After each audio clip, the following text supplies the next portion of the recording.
Hi అండి, అందరికీ good morning. మేము ఈ రోజైతే చేపల కర్రీ చేస్తున్నానండి. మా సార్ అయితే 1 కేజీ చేపలు తీసుకొచ్చిండు.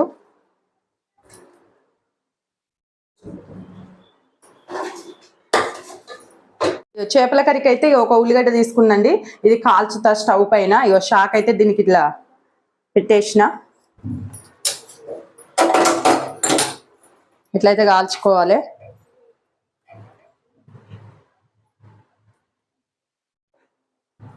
కొంచెం స్టవ్ అయితే సిమ్లో పెట్టి ఉల్లిగడ్డ అయితే మంచిగా ఉడకాలండి. ఇట్లా స్టవ్ పైన ఉల్లిగడ్డని అయితే ఈ విధంగా కాల్చుకోవాలి.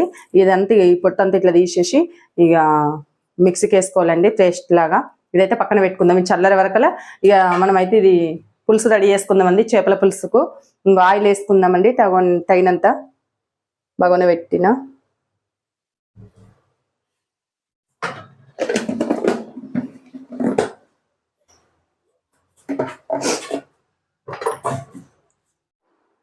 చూడండి, ఇక 4 లవంగాలు, 4 ఇలాచీలు, ఇక సాజీరా, దాసం చెక్క ఇవైతే నూనెలో వేయించుకోవాలండి.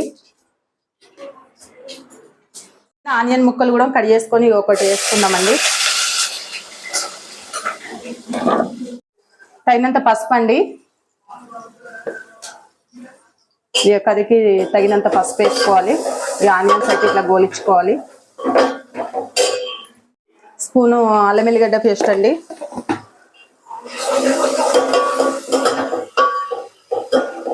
ఉల్లిగడ్డలు అయితే ఇట్లా వేగాలండి.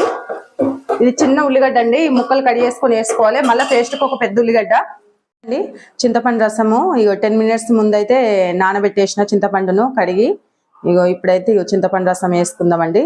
చింతపండు రసం మసలే లోపు ఇక మనం ఆ ఉల్లిగడ్డ పేస్ట్ అయితే పట్టేసుకుందాం. 2 టమాటా ముక్కలు కోసి 2 టమాటాలు చిన్న చిన్న ముక్కలుగా కట్ చేసి ఆ ఉల్లిగడ్డ కాల్చింది ఇక 2 పేస్ట్ చేసేద్దాము. చూడండి, చింతపండు రసం అయితే పోసుకుందాము. ఇక చింతపండు రసం అయితే మంచిగా మసలాలండి. చూడండి, ఇక ఇందులోనైతే చింతపండు రసంలోనే తగినంత పుదీనా కొత్తిమీర అయితే వేస్తున్నాను. ఇక కారం పొడి ఉప్పు వేసి అయితే మసలనిద్దాం. ఇది ఇక 2 స్పూన్లు అయితే ఈ స్పూన్తోనైతే కారపొడి వేస్తున్నానండి. ఇది చింతపులుపుతోని కాబట్టి ఇక 2 స్పూన్లు అయితే పడుతుందండి కారపొడి. ఇక తగినంత ఉప్పు అయితే వేసుకోవాలండి. ఇక స్పూన్నర అయితే సాల్ట్ వేస్తున్నానండి. ఇక తక్కువైతే వేసుకోవాలి, ఎక్కువైతే దాన్ని ఏం చేయలేమండి. తక్కువైతే మళ్ళీ వేసుకోవచ్చు. కానీ స్పూన్నర సాల్ట్ వేసిన, 2 స్పూన్లు అయితే కారపొడి వేసినండి. ఈ పులుసు అయితే మసలాలి చింతపండు రసము. ఈ లోపు అయితే మనం ఈ ఆనియన్ 2 చిన్న సైజు టమాటాలు అయితే ఇది తీసి ఇట్లా చిన్న ముక్కలు కట్ చేసుకొని మిక్సీలో పట్టేసుకుందామండి. ఇవి అయితే మిక్సీ వేసేసుకుందాం. చూడండి, ఇలా అయితే మిక్సీ పట్టేసుకోవాలి. చూడండి, ఈ లోపు అయితే పులుసు మసలింది. ఇందులో ఈ పేస్ట్ వేద్దామండి. ఈ పేస్ట్ వేసినాక కూడా ఒక 10 మినిట్స్ మసలనియాలి. మసలినాక చేప ముక్కలను అయితే వేయాలండి. ఇందులో పులుసు అయితే మసలుతుంది. చేప ముక్కలు అయితే వేసుకుందాము.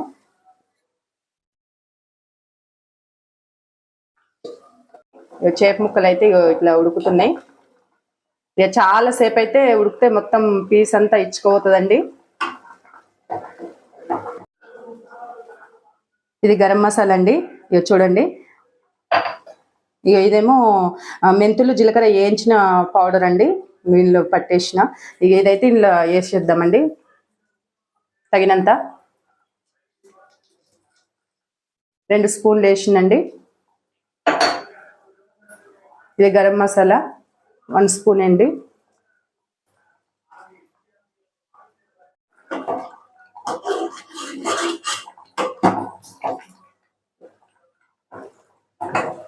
చూడండి, ఈ చేపలు అయితే ఉడుకుతున్నాయి.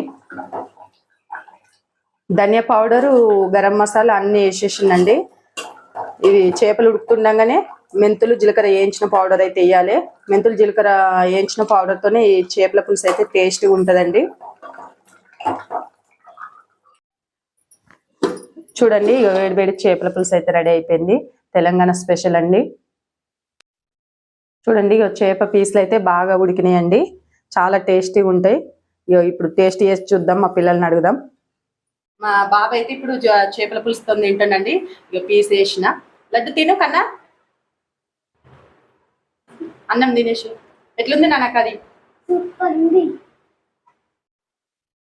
లైక్, షేర్, కామెంట్, సబ్స్క్రైబ్ అండి.